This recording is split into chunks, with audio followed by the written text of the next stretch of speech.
warahmatullahi wabarakatuh. Selamat malam teman-teman semua. Kita berjumpa, alhamdulillah ya. Kita pada malam hari ini mari kita bersyukur kepada Allah Subhanahu wa taala karena kita malam ini hadir dalam preview ya workshop tentang clean language yang nanti akan dibawakan oleh Kang Asep Hairul-Ghani. Dan intinya pada saat karena ini waktunya terbatas maka saya tidak akan berpanjang lebar. Nanti Kang Asep akan memaparkan apa itu clean language, manfaatnya seperti apa, dan ini adalah topik yang sangat menarik dan saya juga pernah mempelajarinya. Ini sangat dasar untuk kita bantu kepada klien. Jadi seperti itu. Saya akan menyapa dulu Kang Asep. Sudah siap Kang Asep? Insya Allah siap. Selamat malam. Assalamualaikum warahmatullahi wabarakatuh. Sahabat-sahabat sekalian yang sudah hadir di Zoom meeting ini ya.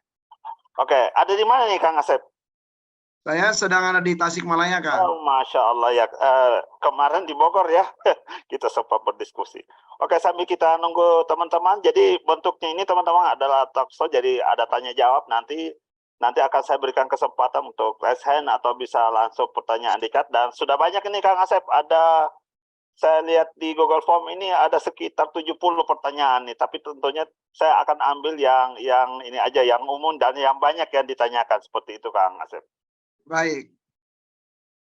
Oke, ya. Jadi kita siap-siap. Sebelum kita mulai tentunya ada aturan dulu. Jadi pada saat nanti Kang Asep memaparkan materi-materi tentang clean language, tentunya teman-teman mohon di-mute dulu agar Zoom ini berjalan dengan baik, terdengar dengan jelas. Jadi teman-teman pada saat Kang Asep menerangkan, tolong di-mute dulu earphone-nya ya. Oke, sudah siap? Sebelum kita mulai, mari kita berdoa dulu. Semoga acara kita lancar dan diberkahi oleh Tuhan Yang Maha Esa. Mari kita berdoa sesuai dengan keyakinan masing-masing.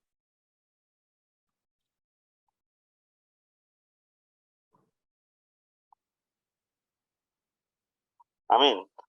Alhamdulillah. Mari kita mulai. Kang Asep sudah siap?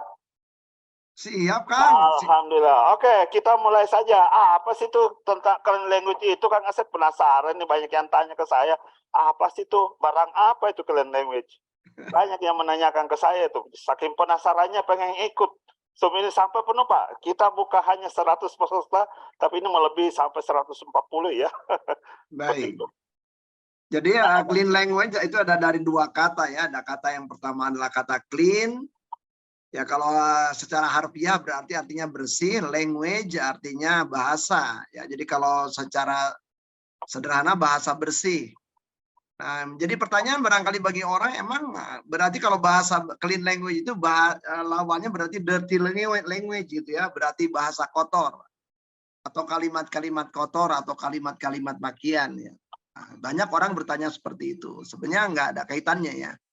Jadi clean language itu lebih ke bagaimana kita menggunakan bahasa-bahasa yang benar-benar tidak dikotori, tidak dicampuri, tidak direcoki, tidak dipengaruhi, tidak dikontaminasi oleh kalimat-kalimat kita sendiri. Jadi misalnya katakanlah klien ngomong sesuatu, maka kita benar-benar tidak menggunakan kalimat kita untuk menggunakan kalimat klien. Tidak menggunakan kata-kata kita untuk mengganti kata pilihan klien. Tidak menggunakan peristilahan kita untuk mengganti peristilahan yang digunakan oleh klien. Jadi di dalam clean language itu sendiri adalah bagaimana seorang konselor, bagaimana seorang coach, bagaimana seorang terapis, bagaimana seorang guru, bagaimana seorang dokter, atau apapun profesinya, ketika dia menyimak orang lain berkisah, bercerita, berbicara dengan dia, maka dia berusaha tetap membuat entah pilihan kata, pilihan frase, pilihan peristilahan, pilihan kalimat klien tetap tanpa diganggu, tanpa diubah, tanpa dipengaruhi oleh tentunya saja pemikiran-pemikiran si konselor atau terapis. Nah, jadi adalah benar-benar adalah membuat kalimat klien itu sendiri adalah clean. Ya. Nah jadi clean language itu adalah istilahnya adalah kira-kira begitu. Nah, kenapa nih seorang ahli yang menemukan clean language ini adalah David Grove ya. David Grove itu sendiri adalah orang yang sebenarnya adalah terinspirasi oleh karyanya tentunya saja Carl Rogers ya, dan terinspirasi juga beliau oleh karyanya Virginia Satir. Carl Rogers tentunya saja adalah dikenal sebagai orang yang memperkenalkan person center terapi, jadi terapi yang berpusat kepada person, kepada pribadi, kepada klien. Dan Virginia Satir adalah tokoh yang dikenal sebagai the mother of family therapy. Jadi kebanyakan tokoh-tokoh terapi keluarga itu adalah laki-laki, tetapi Virginia Satir mungkin adalah satu-satunya orang yang sangat dikenal sebagai tokoh terapi keluarga. Nah, jadi dari terinspirasi oleh karya dari Virginia Satir ini, dia melihat bagaimana Virginia Satir tetap menggunakan kalimat klien, peristilahan klien, tanpa mengubah kalimat peristilahan klien itu menggunakan kata atau kalimatnya konselor atau kalimatnya terapis. Nah, karena itu adalah dibuat benar-benar clean. Nah, karena tantangannya, godaannya adalah seringkali tanpa disadari, konselor adalah mengubah kata klien menggunakan katanya sendiri. Mengubah frase klien menggunakan frasenya terapis. Mengubah kalimat klien menggunakan kalimat terapis. Padahal kata-kata yang diubah itu adalah tidak mewakili apa yang ada di dalam pikiran klien, apa yang ada di dalam dunia penghayatan klien, apa yang ada di dalam dunia tentunya saja alam berpikir klien. Nah, jadi ketika kita misalnya sebagai seorang ayah, anak menggunakan istilah tertentu, kemudian kita ubah istilah anak menggunakan istilah kita, sebenarnya kita sudah tidak clean di situ. Artinya bahwa istilah-istilah yang kita gunakan mungkin jauh relatif lebih baik, ya, tetapi itu tidak mewakili dunia berpikirnya anak. Demikian.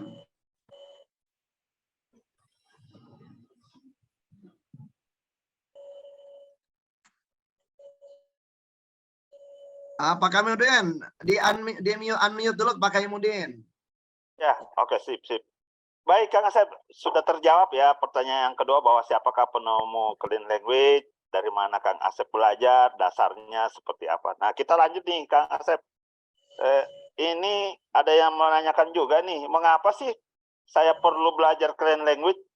Apa untungnya buat saya? Mungkin seperti itu, Kang Asep. Ini pertanyaannya saya ambil dari ya, kalau Anda sebagai seorang konselor, kalau Anda sebagai seorang guru atau orang yang seringkali berkomunikasi dengan orang lain, dan kita ingin membantu orang lain berubah, dan ingin bahwa perubahan itu sendiri tidak melakukan pemerkosaan terhadap orang lain, pemerkosaan terhadap alur berpikir orang lain, tapi akrab, ya, friendly dengan alam berpikir orang lain, maka kita perlu belajar clean language, gitu ya. Karena tanpa disadari kita seringkali tanpa disadari ya memaksakan cara berpikir kita, cara pandang kita, ya, antara lain menggunakan pola kata, pola kalimat yang sebenarnya lebih mewakili kita, dan kita mengabaikan pola kalimat, pola kata, pola frase, atau juga peristilahan-peristilahan atau analogi yang biasanya digunakan oleh klien. Jadi tujuannya tentunya saja adalah gimana caranya supaya kita lebih efektif lagi dalam rangka kita mempengaruhi klien. Demikian.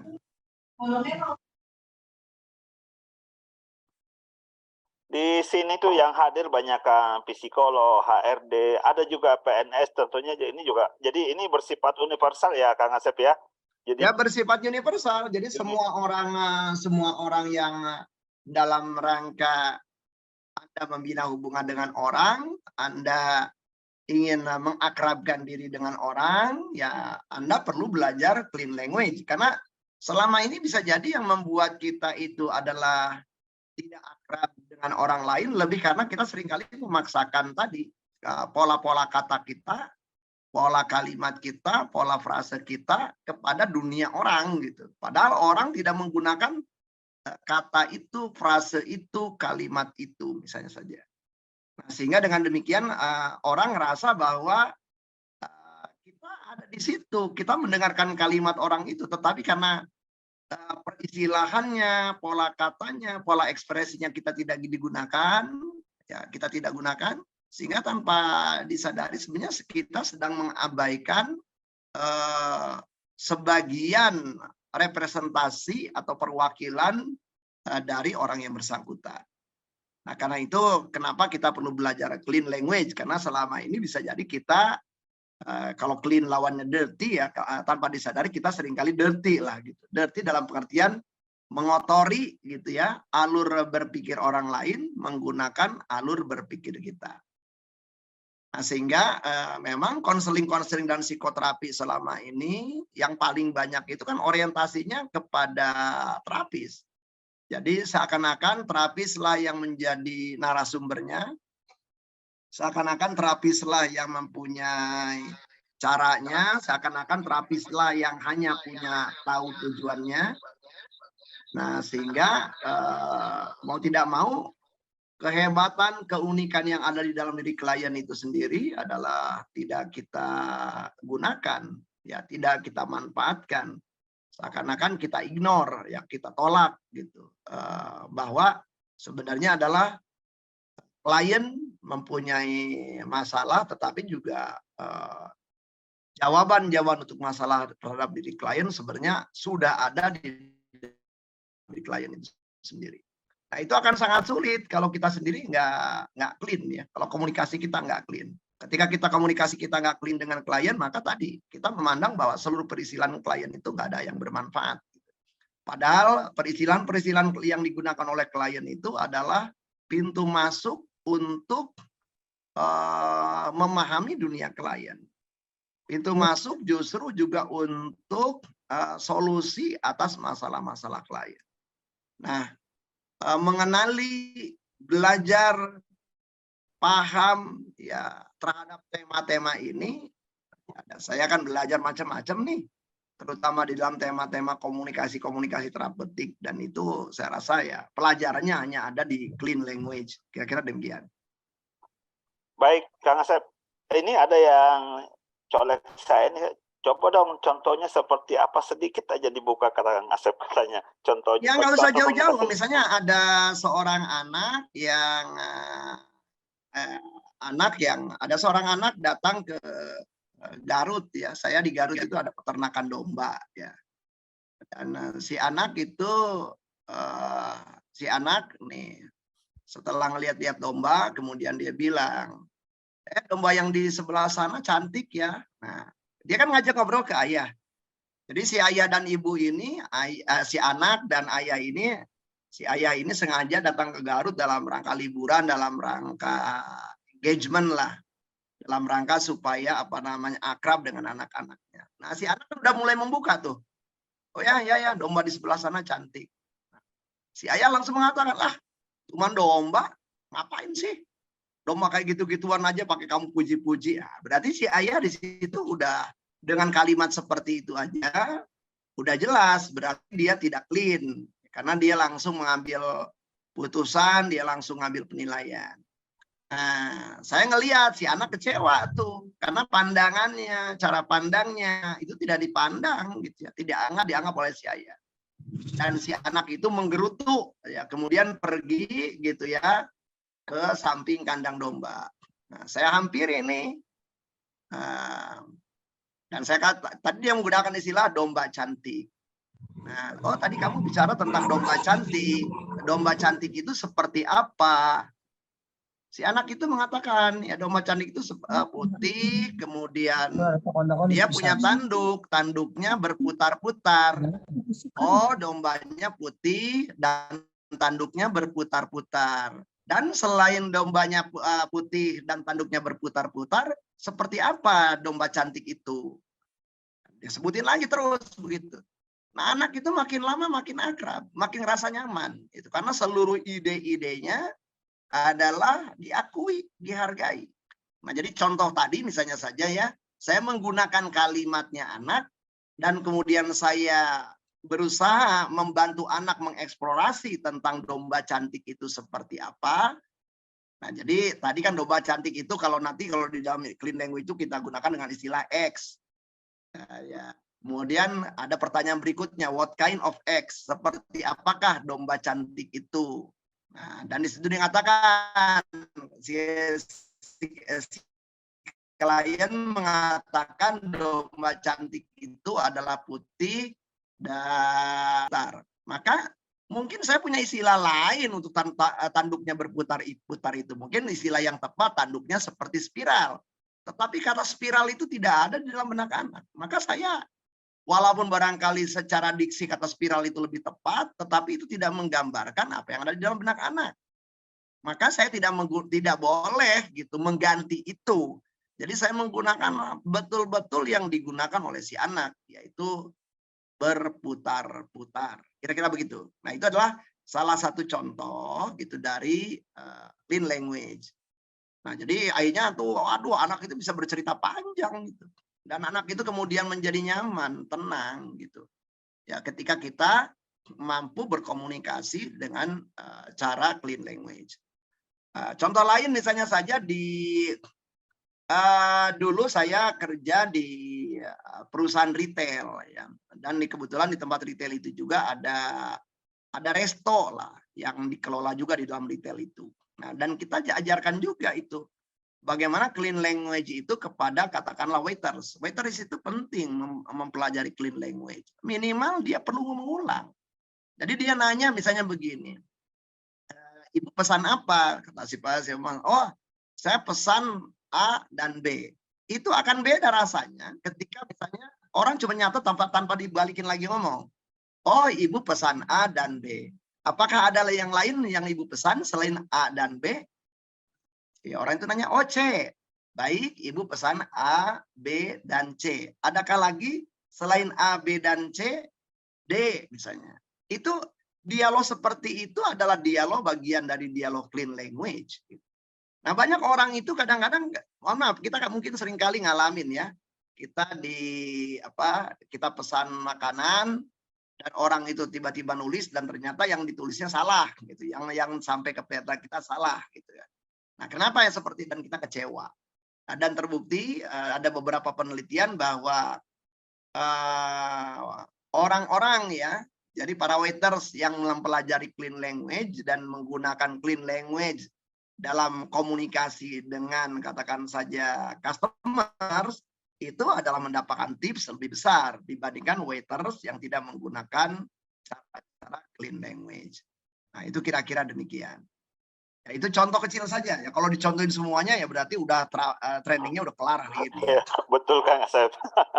Jadi pertanyaan kembali Kang ke nomor 4. Jadi karena ada yang nanya nih, Kang Asep. Jadi terjawab sih sedikit tadi. Mengapa sih perlu kapan saat melakukan clean language itu tepatnya kapan itu? Ya kalau kapan pertanyaannya ya tadi kalau misalnya saja, misalnya gini, saya kalau misalnya katakan karena situasi kebakaran gitu ya, ada keponakan saya nginep di rumah saya dan terjadi kebakaran dan si anak teriak kebakaran, wah ini ada api ya. Saya nggak pakai clean language lah ya, situasinya juga darurat, ya udah di situ karena saya udah dewasa, udah relatif terlatih dibandingkan ponakan saya yang baru umur 7 tahun dalam masalah evakuasi bencana gitu ya. Di dalam tema-tema darurat kayak gitu ya nggak cocok lah clean language itu digunakan. Tetapi di dalam saat dimana Anda ingin membuat orang atau mitra kawan bicara Anda itu adalah memanfaatkan pengetahuannya, sumber dayanya, resourcesnya untuk supaya dia bisa membantu dirinya sendiri, maka clean language adalah sangat tepat. Jadi orang yang bersangkutan pengen lebih paham tentang siapa dirinya. Pengen lebih paham tentang apa yang sebenarnya ada di dalam benaknya. Pengen lebih paham tentang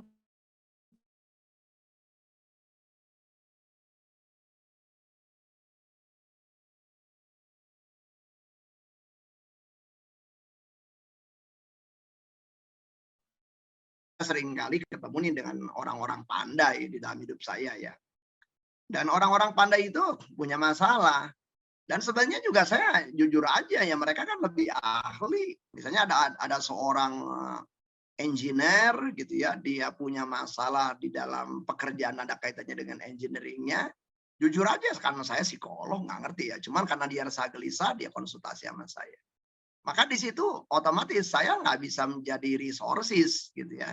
Kecuali saya punya tools yaitu clean language. Nah, tools ini adalah membantu saya dengan mengajukan 12 jenis pertanyaan clean language gitu ya, sehingga orang yang bersangkutan bisa menyelesaikan masalahnya sendiri. Atau misalnya saja ada orang yang pengen datang ke saya, pengen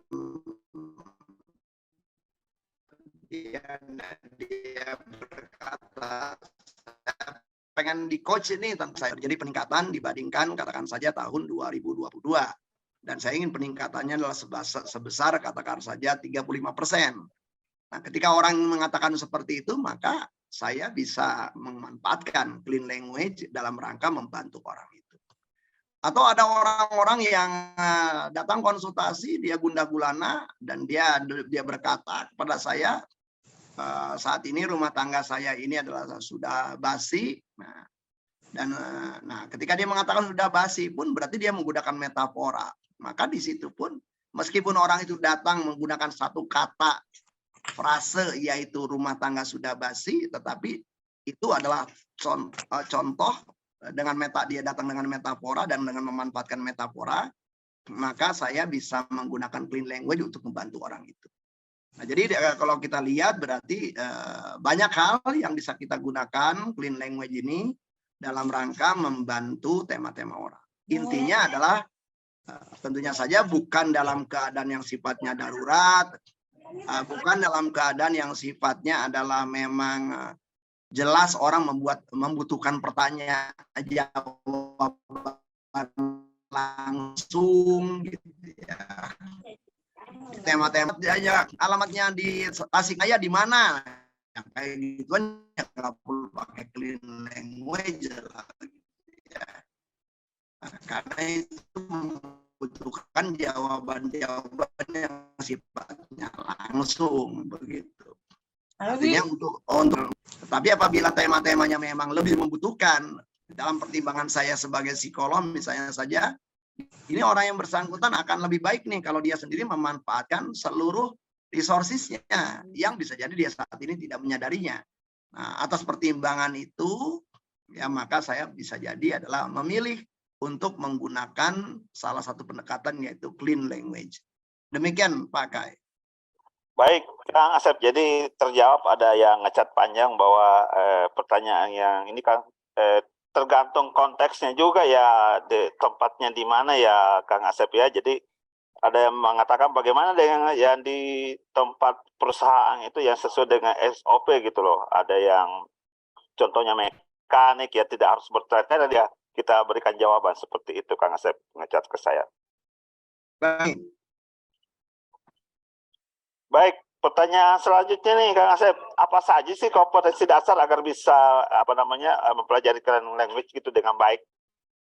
Ya, yang pertama, yang paling sangat sulit itu saya rasa ya kalau di dalam clean language itu adalah sebuah kompetensi yang namanya menyimak, ya listening ya. Jadi listening itu kan listening itu berupa sejumlah keterampilan. Keterampilan yang pertamanya itu adalah attending. Attending itu berarti Anda hadir, ya jiwa raga Anda, pikiran Anda, perasaan Anda hadir bersama klien.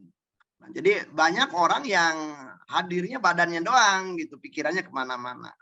Nah, yang masuk dalam listening juga berarti adalah bahwa Anda perlu melakukan observing ya. Jadi observing itu ngapain? Kepada klien. Pengamatan apa ya? Sangat tergantung. Misalnya Anda adep-adepan ngomong dengan klien atau Anda adep-adepan ngomong dengan anak. Maka berarti mata Anda itu ke kiri dan ke kanannya batasnya sampai mana gitu ya. Kemudian atas bawahnya sampai mana. Nah, itu berarti seluruh gerak-gerik yang dilakukan oleh kawan bicara Anda benar-benar teramati oleh mata.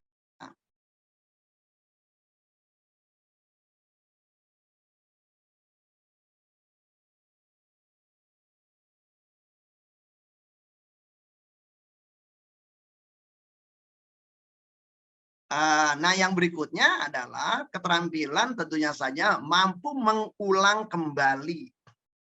Jadi mampu mengulang kembali itu ya berarti sederhananya mampu melakukan parrot pressing. Nah, jadi bukan paraphrasing. Kalau paraphrasing tuh klien ngomong panjang, kemudian kita motong kalimat klien gitu ya, sehingga kita menampilkan kembali kalimat klien yang panjang itu menggunakan potongan kalimat tertentu yang kalimatnya itu khas kita. Itu yang namanya paraphrasing. Nah, di dalam clean language itu yang diperlukan tuh parrot phrasing. Parrot itu seperti beo. Jadi frase beo. Jadi kalau orang itu ngomong apa, kita wajib bisa mengulanginya kembali. Jadi misalnya di sini Mas Subroto, anaknya ngomong tuh, anaknya kecil. Papa itu apaan sih yang dilihat itu Papa? Nah jadi Papa itu kalau kayak ada apa namanya, ada Pak De Asep. Jadi kalau misalnya di situ pilihnya Pak De Asep, ya dia harus bisa, oh ya Pak De Asep gitu ya. Harus bisa nadanya tuh diulangi persis. Nah jadi misalnya kalau misalnya anaknya menyebut Pak De Asep kemudian nama Pak Subroto diubah menjadi Uwa gitu, walaupun barangkali dalam istilah bahasa Sunda adalah Uwa lebih cocok ketimbang Pak De, maka udah nggak clean lagi gitu. Lawang anaknya ngomong Pak De Asep kok diganti jadi Uwa Asep gitu ya. Oh kamu barusan ngelihat Uwa Asep? Enggak, anak nggak nyebutnya Pak De gitu ya. Nah, dalam tema ini berarti sudah tidak clean lagi. Nah, jadi tantangannya saya rasa di dalam clean language itu adalah bagaimana kita bahkan bisa mengulang gerak tubuh termasuk juga ekspresi dari klien dari sudut pandang klien. Jadi kalau Anda hadap-hadapan klien misalnya saja nunjuk menggunakan tangan kanan. Nah, itu berarti kalau Anda jangan nunjuk pakai tangan kanan Anda. Karena kalau ketika Anda hadap-hadapan berarti mirroring, berarti Anda nantinya akan mengulang gerakan klien itu dengan tangan kiri Anda misalnya. Wah, itu kan perlu peragaan ya. Jadi artinya benar-benar adalah sebisa mungkin kita menggunakan sudut pandang klien, tidak hanya pilihan kata, pilihan kalimat, termasuk juga adalah location ya. Di klien misalnya nunjuk di sini. Nah, jadi kalau misalnya itu klien ya, jadi orang kita tuh nunjuknya ya di sininya klien. Jadi kalau versi kita berarti di situ. Oh saya itu sakitnya di sini. Jadi kan ada lagu sakitnya di sini. Berarti saya harus nunjuk ke area itu, sakitnya di situ.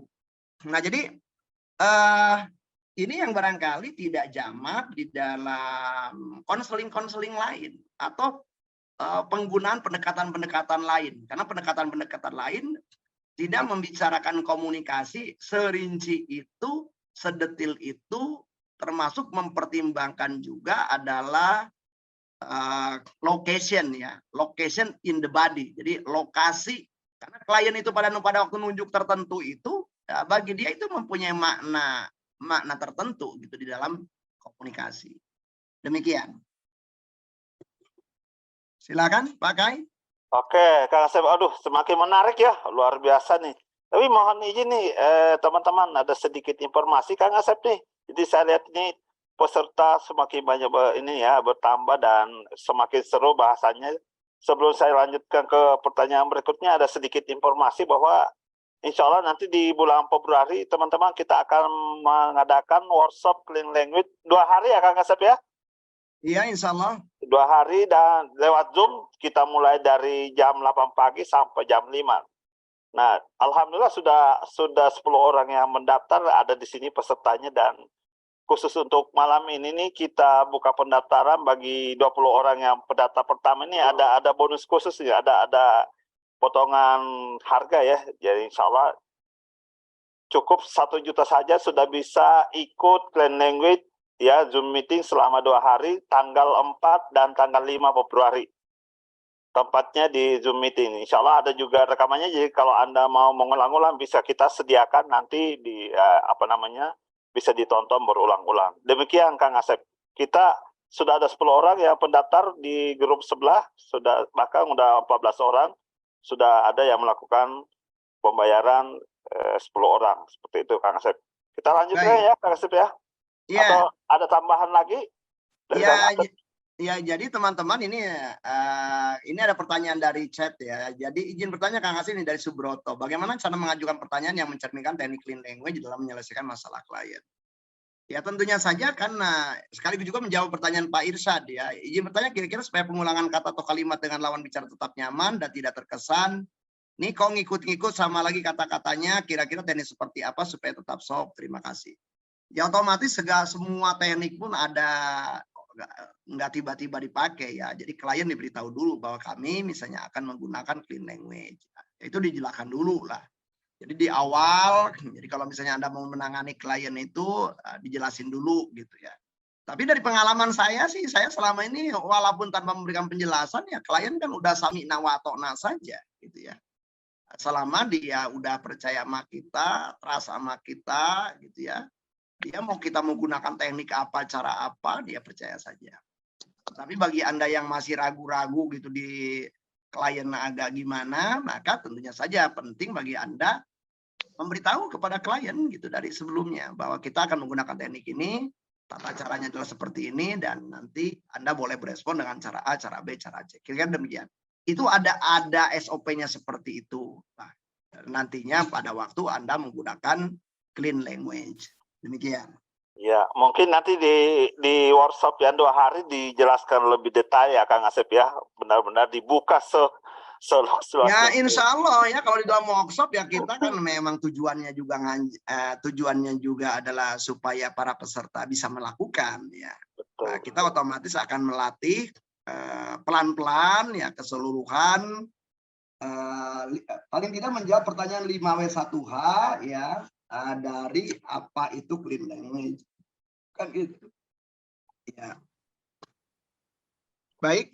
Baik Kang, kita lanjut ke pertanyaan berikutnya nih. Ada yang mengatakan apa saja sih hal yang mendasar dalam clean language itu, Kang Asep? Ya, hal yang paling mendasar saya rasa tadi ya, parrot pressing ya. Parrot pressing itu kan parrot itu beo ya. Jadi frase membeo tadi, frase membeo. Membeo bukan hanya sekedar mengulang kalimat klien ya, tetapi juga mengulang termasuk nadanya. Termasuk kalau di situ ada gerak-gerik termasuk gerak-geriknya. Jadi ya itu yang mendasar. Kenapa itu penting? Karena sebenarnya sedang menunjukkan kepada klien bahwa itu loh ya misalnya saja kita menunjukkan bahwa kita melakukan reflecting dari apa yang sebenarnya tadi ditampilkan oleh klien. Itu yang barangkali terdasar. Yang kedua adalah di dalam clean language nyaris tidak akan pernah kita sama sekali memberikan yang namanya pertanyaan-pertanyaan ya yang sifatnya adalah dalam rangka memenuhi kebutuhan informasi terapis, nggak ada. Jadi pertanyaan-pertanyaan itu adalah pertanyaan-pertanyaan terbuka, dan pertanyaan-pertanyaan terbuka itu pun sebenarnya tujuannya adalah lebih ke membantu klien memahami apa yang sebenarnya sedang terjadi di dalam dirinya. Jadi artinya pertanyaan-pertanyaan itu tujuannya bukan dalam rangka kepo, bukan. Karena tanpa disadari banyak di antara kita itu kalau terapis itu sebagian dari kita terjebak tuh kepo. Kalau kepo itu kan kebutuhannya bukan buat si klien gitu. Jadi pertanyaan clean language ini adalah pertanyaan-pertanyaan yang ada 12 jenis pertanyaan. Pertanyaan itu sifatnya lebih eksploratif. Pertanyaan ini sifatnya juga lebih membuka dan memperluas pemahaman klien tentang dunia dalam dirinya. Dan pertanyaan-pertanyaan itu sendiri juga adalah membantu klien kemudian juga untuk lebih memperjelas juga itu apa sebenarnya yang dia maksudkan, apa yang dia cari, apa yang dia tuju. Itu yang kedua. Nah, yang ketiga, clean language ini barangkali hal yang paling mendasar di dalam clean language yang tidak ada di pendekatan-pendekatan lain adalah bahwa kita bisa membantu orang tanpa kita harus tahu ya real story dari orang yang bersangkutan. Jadi orang yang bersangkutan boleh dia tidak menggunakan bahasa-bahasa yang sifatnya jelas gitu untuk menjelaskan masalah. Jadi orang bisa saja menceritakan masalahnya dalam bentuk metaforik. Nah, dan kita membantu orang itu dengan mengeksplorasi metafornya. Dan kalau metafornya selesai, maka juga masalahnya selesai. Jadi David Grove itu menggunakan clean language dalam rangka membantu orang-orang yang mengalami trauma.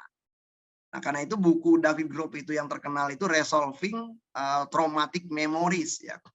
Jadi dia membantu orang-orang yang mengalami trauma itu dengan justru clean language. Nah, orang-orang yang mengalami trauma itu umumnya adalah tidak menceritakan pengalaman traumatiknya. Mereka biasanya menggunakan metafora. Misalnya, oh saya misalnya saja serasa hidup saya pada 7 tahun yang lalu itu jatuh ke sumur yang terdalam, gelap, tanpa cahaya dan dingin. Nah, jadi misalnya saja itu kan metafora. Nah, yang diutak-atik oleh David Grove ya cuma metafora itu. Sama di beberapa, saya dulu kan pernah bekerja di perusahaan, saya sebagai direktur HR, dan banyak karyawan-karyawan juga mengungkapkan masalah-masalah di kantor tidak langsung, tapi dalam bentuk metafora. Nah, karena dia dalam bentuk metafora, saya bilang udahlah jangan menggunakan analogi, kamu cerita langsung aja, nggak begitu gitu. Justru karena dia bicara tentang metafora, maka yang saya gunakan adalah metafora yang bersangkutan. Jadi ada klien yang mengatakan, saya ini kenapa ya kok walaupun saya ini hebat, tapi saya nggak pernah terpancing. Jadi dia gunakan kata terpancing. Karena digunakan kata terpancing, maka kata terpancing itu adalah metafora. Maka berarti bagi karyawan ini, dia menggambarkan katakanlah riwayat karirnya itu nggak ada beda seperti ikan yang terpancing. Nah, jadi dia selama ini ada di situ tapi nggak pernah terpancing terus gitu. Nah, nggak pernah terpancing oleh pancingannya katakan saja para pengambil keputusan. Nah, itu kan metaforik. Jadi yang selama kita tahu metaforik, nah, dan sementara selama ini Anda tidak terpancing, apa yang Anda inginkan? Kan gitu barangkali jadi pertanyaannya. Saya ingin terpancing, kan jadi begitu. Dan Anda ingin terpancing, dan terpancing itu seperti apa? Nah, nantinya itu salah satu pertanyaan-pertanyaan clean language. Gitu. Nah, jadi ujung-ujungnya orang itu kemudian mampu mengetahui bagaimana cara dia supaya terpancing tanpa kita tahu sebenarnya realnya apa gitu ya. Jadi klien itu tiba-tiba setelah selesai dialog menggunakan clean language dia mengatakan, makasih Pak, saya udah tahu apa yang harus saya lakukan. Nah, jadi banyak klien-klien. Jadi kalau bagi Anda yang senang membantu klien tetapi nggak mau terrepoti oleh kisah-kisah klien, kadang-kadang banyak orang juga terganggu juga oleh kisah klien yang real itu. Ya, maka clean language ini sangat membantu Anda. Ya, alhamdulillah lah. Selama ini saya nyaman-nyaman aja walaupun nanganin klien dalam 1 hari sampai 10 pun ketika kita menggunakan clean language karena kita tidak terpengaruh oleh kisah-kisah real klien gitu sehingga kita nggak perlu terbawa-bawa memikirkan kisah-kisah klien itu. Demikian.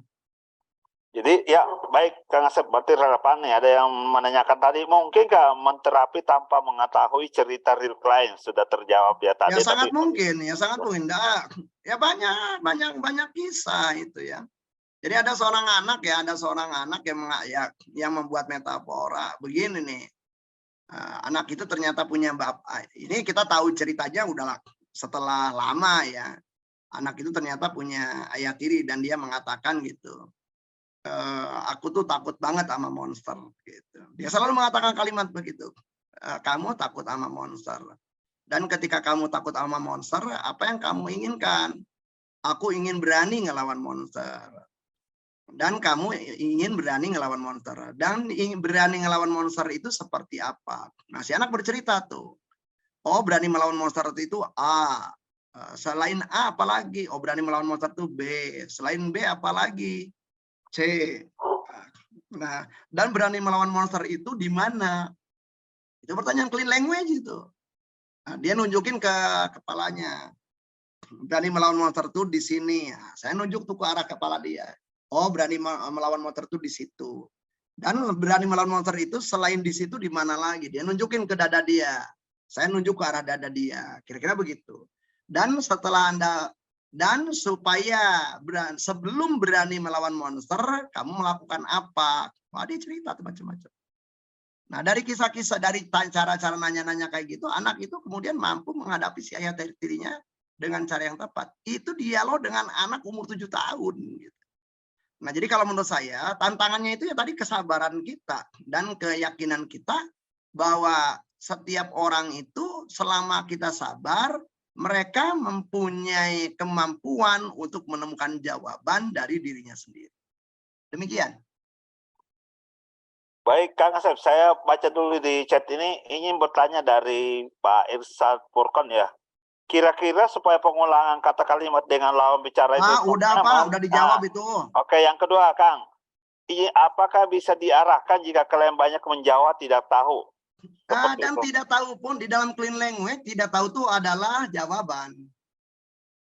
Jadi tidak tahu itu di dalam clean language itu bukanlah belum ada konsep. Bukan. Tidak tahu itu jawaban yang belum bisa diformulasikan. Sehingga nanti pada waktu ada klien menjawab tidak tahu dan Anda tidak tahu. Gitu. Jadi tidak tahu itu jawaban juga. Tetapi setelah itu nanya, dan setelah Anda tidak tahu lalu terjadi apa? Nah, bisa jadi ada pertanyaan begitu. Nah, jadi ada misalnya gini, misalnya ada klien yang mengatakan misalnya gini nih ya, pada waktu itu ada seorang klien mengatakan dan saya itu risau. Dan risau itu seperti apa? Dia mengatakan tidak tahu. Dan risau itu tidak tahu. Dan selain tidak tahu, risau itu seperti apa? Dia bisa jawab tuh. Oh, risau itu biru. Dan selain risau itu tidak tahu dan biru, risau itu seperti apa? Jadi seringkali kata tidak tahu itu jangan diartikan betul-betul tidak ada konsep. Tetapi ada sebuah konsep yang belum bisa diformulasikan dalam bentuk kata, dalam bentuk kalimat. Jadi tidak tahu itu adalah tahu juga, cuman belum dikasih nama lah gitu. Belum dikasih konsep. Demikian. Jadi tidak perlu diarahkan gitu. Jadi kalau Anda mengarahkan ya tidak clean lagi gitu. Maka penting sekali di dalam clean language itu sendiri memang kesabaran. Artinya kesabaran sehingga juga yang bertanyanya juga sabar gitu ya, karena tujuannya memang adalah melatih klien untuk menemukan dari dirinya sendiri. Demikian. Jadi kalau Anda sendiri senang mengarahkan gitu ya dan nggak sabar, nggak suka gitu ngelihat ini lama banget nih gitu ya, udahlah mendingan kita kasih tahu aja. Ya kalau Anda kayak gitu ya memang nggak cocok lah clean language. Tapi kalau Anda lebih senang bahwa klien itu sendiri adalah tahu dari sudut pandangnya sendiri, menyadari tema-temanya sendiri gitu ya, maka clean language itu adalah perlu kita pelajari. Demikian. Baik, Kang Asep, kita buka pertanyaan secara langsung yang mau resen. Saya buka kesempatan buat 3 orang bertanya langsung ya. Masih ada waktu. Silakan. Yang mau bertanya langsung ke Kang Asep silakan resen. Nanti kita berikan kesempatan. Oke. Tadi sudah ada tuh yang resen tuh, siapa tuh ya? Coba dilihat. Osi Indrawati itu, silakan. Oke, silakan langsung operator. Ini Osi Indrawati, silakan. Silakan dibuka mic-nya, langsung bertanya. Ya, silakan. Silakan Bu, dibuka.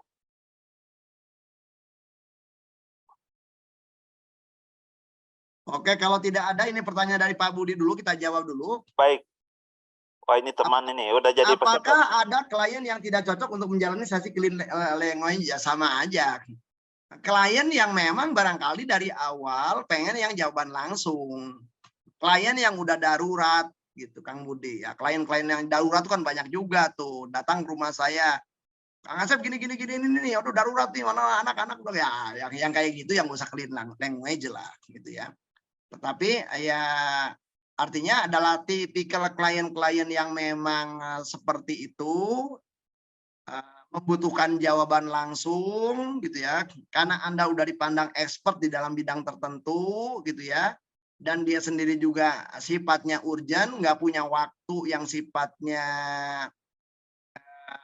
apa ya, cukup lah gitu ya. Karena paling tidak clean language itu butuh waktu lah, dari pengalaman antara 30 sampai 45 menit lah untuk satu tema kasus gitu.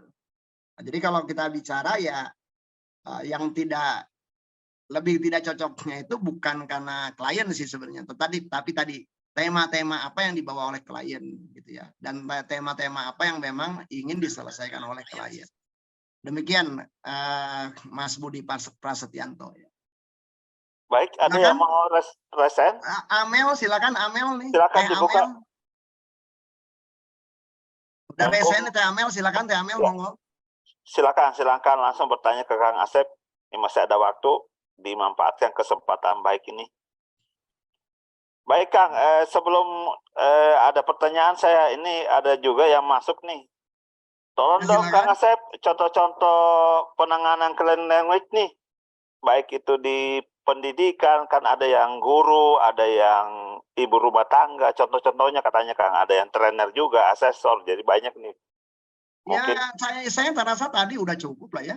Tadi contoh-contohnya udah saya ceritakan dari berbagai macam sisi itu ya. Jadi cukuplah segitu juga contoh mah gitu ya. Iya, betul Kang. Iya. Ada yang mau bertanya langsung lagi? Silakan, kalau ada pertanyaan langsung saya hargai nih, monggo.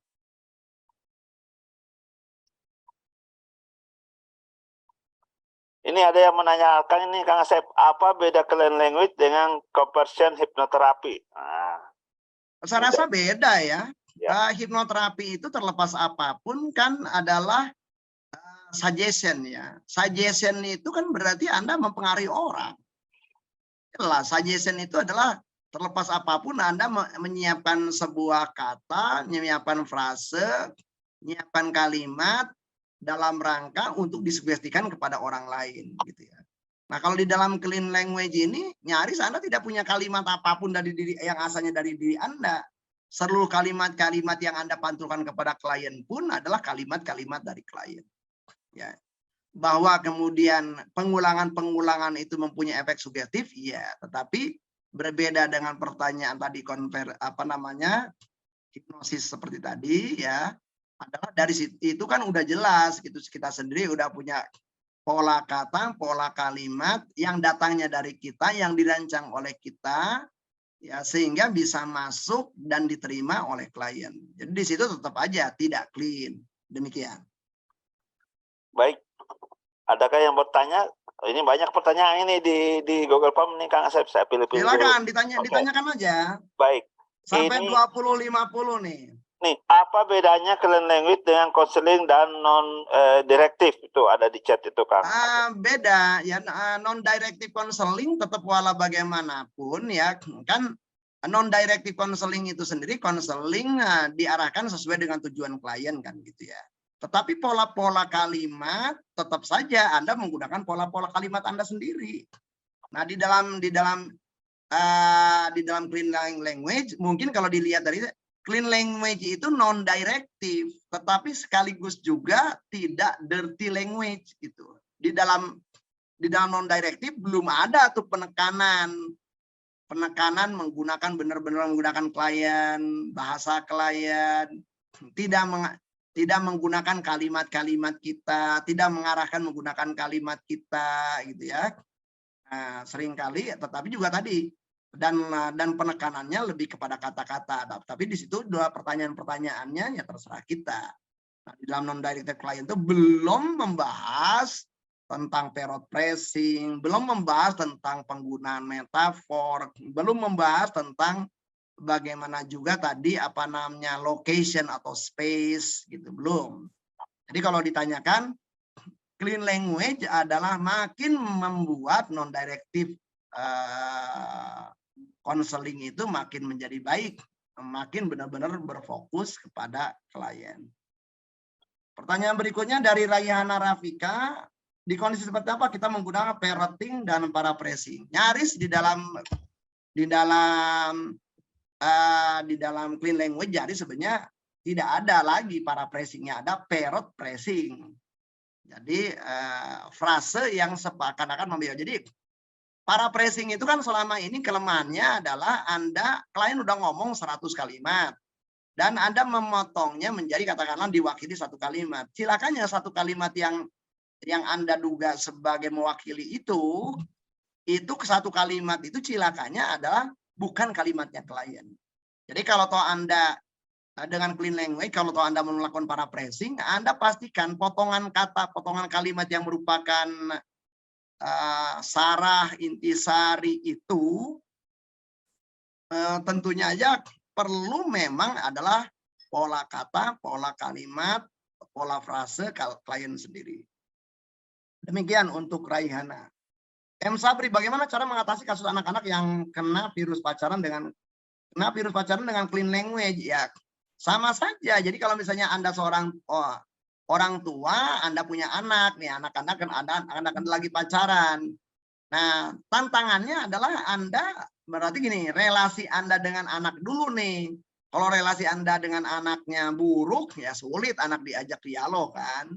Nah, tapi kalau relasi Anda dengan anak baik, nah itu clean language adalah sangat bisa digunakan. Saya banyak ngebantu anak-anak remaja hanya dengan clean language itu. Sama orang tuanya dilarang-larang, wah susah banget makin ngelawan. Padahal saya juga sama gitu. Ngajak ngobrol aja dengan anak tentang masalah pacaran. Pacaran itu seperti apa? Oh, pacaran itu A, pacaran itu B, pacaran itu C, pacaran itu D. Dan pacaran itu A, pacaran itu B, pacaran itu C, pacaran D. Adakah lainnya tentang pacaran? Wah, akhirnya dia punya tuh teori tentang pacaran. Dan pacaran itu di mana? Wah. Lama-kelamaan pada waktu ada salah satu jawaban, akhirnya di jawabannya itu adalah peluang dia sebagai anak perempuan menjadi korban seksual, pelecehan seksual ada. Jadi jawaban-jawaban yang muncul dari dirinya sendiri itu, dan sementara pacaran itu A, B, C, D, dan di sisi lain pacaran itu membuat Anda peluang terkena pelecehan seksual, dan lalu apa yang Anda inginkan dengan pacaran? Ada pertanyaan itu tuh dalam clean language. Kemudian dia tercenung anak itu, dan dia mengatakan, lebih baik saya tidak pacaran. Nah itu kalimatnya kan muncul dari dirinya sendiri. Nah, jadi sebenarnya di dalam anak-anak remaja itu banyak informasi-informasi itu, tetapi informasi-informasi yang ada itu tidak bersambung satu sama lain. Jadi seakan-akan merupakan informasi-informasi yang terpisah. Pertanyaan-pertanyaan clean language ini adalah seakan-akan menyambung-nyambungkan informasi-informasi itu, efek, sebab dan akibat dari informasi-informasi itu, termasuk juga akhirnya juga efek kepada diri mereka sendiri. Nah, sehingga akhirnya mereka mengambil sebuah keputusan tertentu. Sehingga saya tidak terjebak ke dalam mengatakan bahwa pacaran itu buruk bagi kamu. Enggak. Buruk itu yang nanti akan menentukan dirinya sendiri. Informasi dari mana? Ya informasi-informasi yang muncul dari dirinya yang bersangkutan. Demikian. Baik Kang, sebentar sebelum kita lanjutkan ada sedikit informasi nih buat teman-teman. Jadi, baik silakan. Oke, mangga Kang di share sebentar. Jadi ada informasi penting nih yang banyak itu Kang. Yang dua, yang satu Kang. Ya. Jadi nanti ini ada program kita selama 1 tahun ini Kang Asep sudah dirancang sedemikian rupa. Jadi ada pelatihan offline dan online-nya kita akan mulai insya Allah di bulan Januari nanti. Mohon ditunggu di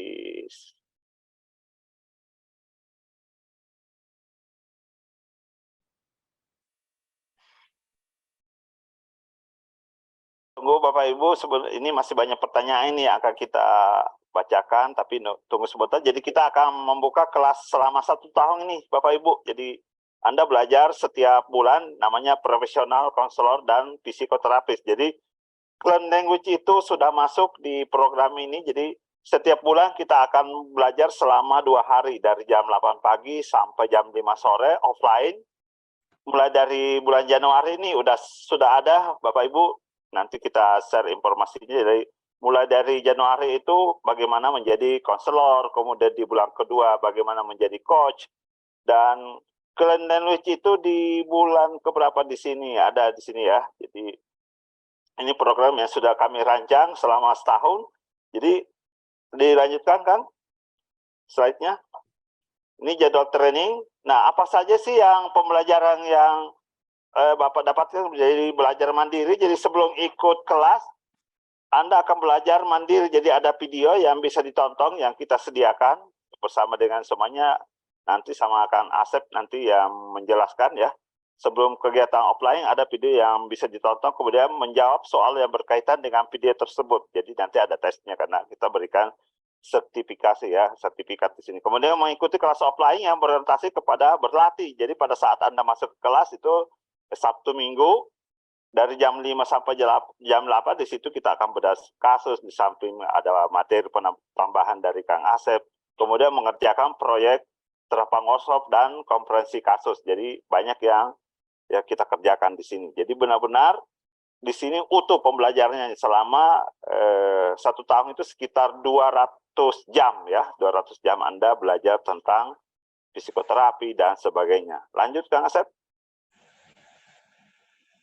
Slide ya, ini peserta mendapatkan apa? Modul pembelajaran, ada materi presentase, akses pembelajaran online. Jadi kalau Anda semuanya direkam ya. Jadi selama setahun itu kita rekod dan kita taruh di web kita dan Anda bisa tonton berulang-ulang. Dan ada juga grup nanti kita buat WhatsApp dan Telegram. Jadi kita bisa konsultasi di situ. Ada fasilitas konsultasi kelompok menggunakan Zoom. Ada fasilitas konsultasi pribadi melalui texting dan voice dan ada sertifikat keikutsertaan. Dan bagi pendaftar malam ini Anda bisa japri, Anda dapat potongan dari lembaga kami ya. Silakan menghubungi, nanti kita akan kirimkan informasi selanjutnya. Lanjut Kang. Ya, Anda boleh catat nomor ini, bagi yang cepat akan dapat harga yang terjangkau nanti. Jadi Anda selama 2 hari itu nanti ada penginapan, kita kasih penginapan dari masuk Sabtu menginap, kemudian Minggu kita lanjutkan. Habis itu Anda pulang masing-masing ke rumah, dan bulan berikutnya kita akan berlatih lagi, masuk ke offline lagi selama 2 hari. Mungkin begitu Kang Asep. Cuci tangan dulu.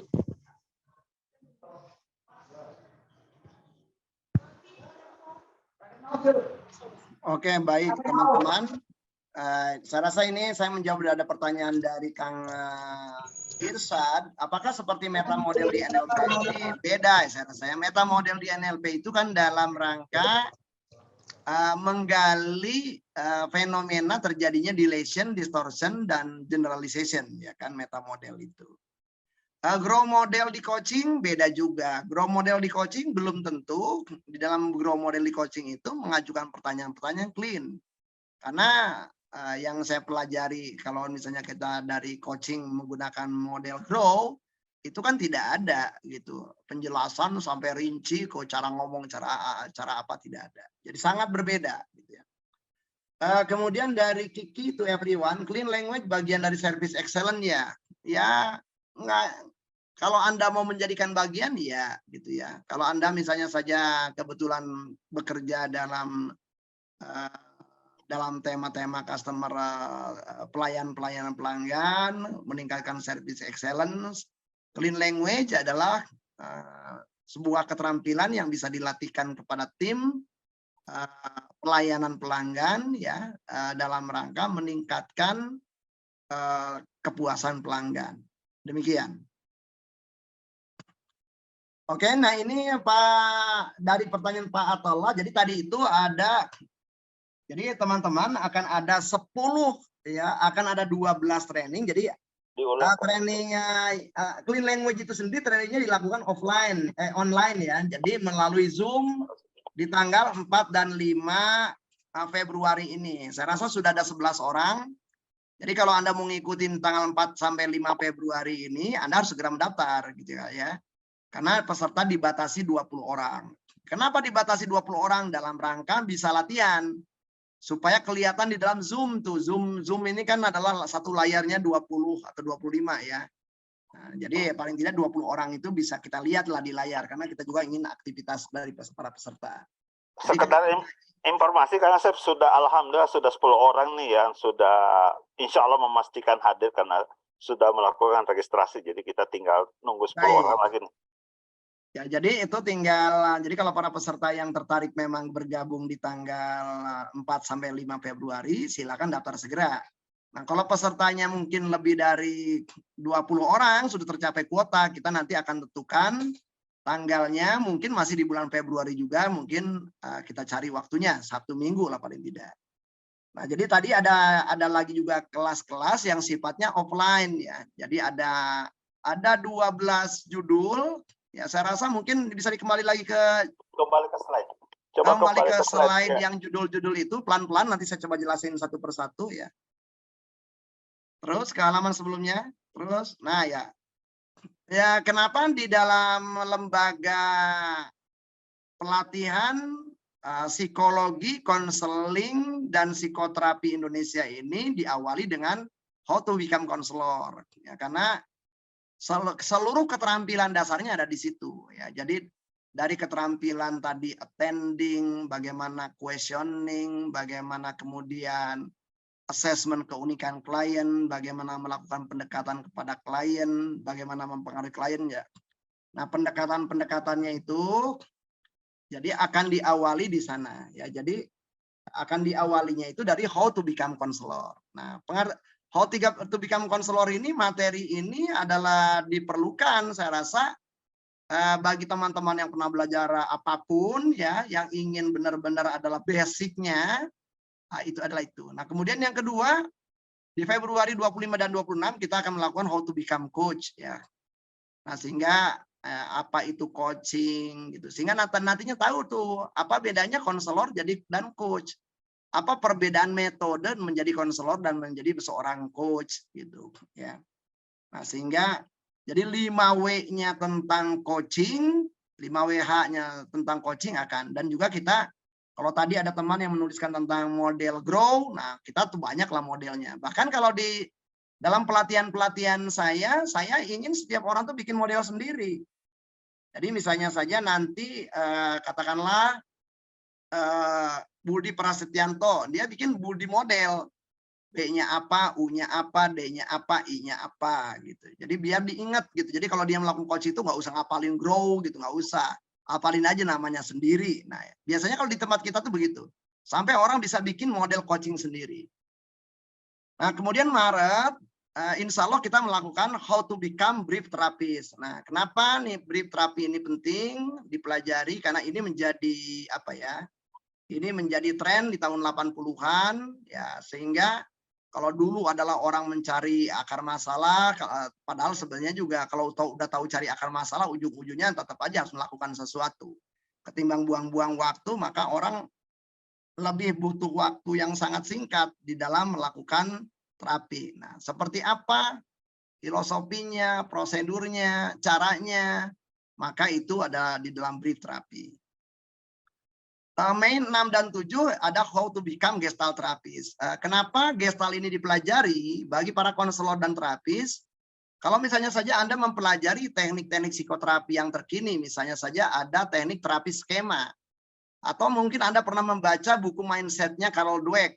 Dan di situ Carol Dweck adalah membahas di bab terakhir adalah bagaimana mengubah dari fixed mindset ke growth mindset. Ujung-ujungnya di situ ada tahapan-tahapan. Tahapan-tahapannya itu adalah gabungan dari berbagai macam teknik terapi. Salah satunya adalah gestalt terapi. Nah, gestalt terapi ini jarang dibahas gitu. Nah, jadi supaya orang tuh tahu gestalt terapi itu lengkap, sehingga juga tahu gitu ya ragam teknik-teknik gestalt terapi yang bisa dilakukan. Nah, maka kita bikin workshop itu. Nah, kemudian Mei 2728 banyak orang-orang juga yang pernah membaca CBT. Nah, CBT yang praktis lah. Berangkat dari pengalaman-pengalaman saya di dunia pekerjaan ya, di dunia industri ya, di dunia bisnis, bagaimana CBT itu dipakai dalam rangka ngebantu orang-orang yang error gitu ya, manajer, direktur ya, yang bisnis owner gitu ya, baik dia mempunyai masalah-masalah bisnis termasuk juga masalah-masalah pribadi. Nah, itu maka kita explore tentang cognitive behavior therapy itu. Nah, Juni insya Allah kita Nah, mempelajari Ericksonian hipnoterapi. Nah, kenapa Ericksonian hipnoterapi yang kita pilih? Karena hipnoterapi model Milton Erickson ini adalah Milton Erickson adalah the father of modern of hypnotherapy. Jadi ya bapak hipnoterapi modern. Dan dia adalah sifatnya juga kooperatif gitu ya. Karena juga ada beberapa aliran di dalam hipnoterapi itu, ada yang namanya authoritarian hipnoterapi, ada kooperatif hipnoterapi. Sengaja kita pilih yang kooperatif karena mungkin lebih cocok bagi konselor, bagi psikoterapis pendekatan-pendekatan Ericksonian ini. Nah, Juli insya Allah how to become psychodrama therapist. Nah, banyak teknik-teknik di masyarakat dari pengalaman saya, terutama di tema-tema kebencanaan, di tema-tema pendidikan, itu relatif lebih mudah dan cepat gitu ya. Apalagi nantinya kalau misalnya kita menangani tema-tema pasangan, rumah tangga dan keluarga, ataupun tema-tema kelompok, itu justru paling banyak teknik-teknik yang dipakai dari psikodrama. Nah, tetapi sayang banyak orang yang nggak begitu paham tentang teknik psikodrama itu secara lengkap. Maka kalau pengen lengkap ya kita belajarlah selama 2 hari di bulan Juli. Agustus ada juga terapi-terapi yang fokusnya kepada emosi gitu ya. Tokohnya adalah Leslie Greenberg. Nah, kita ambil gitu ya dari pengalaman-pengalaman praktis saya memanfaatkan terapi-terapi fokus emosi ini yang barangkali cocok ya dengan orang-orang Indonesia yang kadangkala emosi dianggap tidak begitu penting gitu ya. Padahal emosi itu yang seringkali menyeruak dan menjadi mensabotase dirinya. Nah, bulan September ya ini nggak ada kaitannya dengan tanggal kan ada pemberontakan PKI ya. Tetapi barangkali juga banyak orang-orang yang mengalami tema-tema traumatik. Maka kita dan di Indonesia itu waduh, peluang kita untuk ketemu klien traumatik itu adalah peluangnya bukan lagi 0,5 tapi peluangnya 100%. Peluangnya 1. Jadi setiap orang tuh punya trauma-trauma tertentu. Maka supaya kita mengerti A sampai Z-nya tentang penanganan trauma, termasuk trauma sekunder, trauma primer, trauma simple, trauma kompleks, trauma antar generasi, trauma berdasarkan sejarah, dan penanganan trauma. Ada dua kelompok penanganan trauma, yaitu adalah teknik yang menghadapkan kepada traumanya atau teknik yang menghindari penghadapan terhadap traumanya. Itu kita pelajari di dalam How to Become Trauma Therapist. Oktober,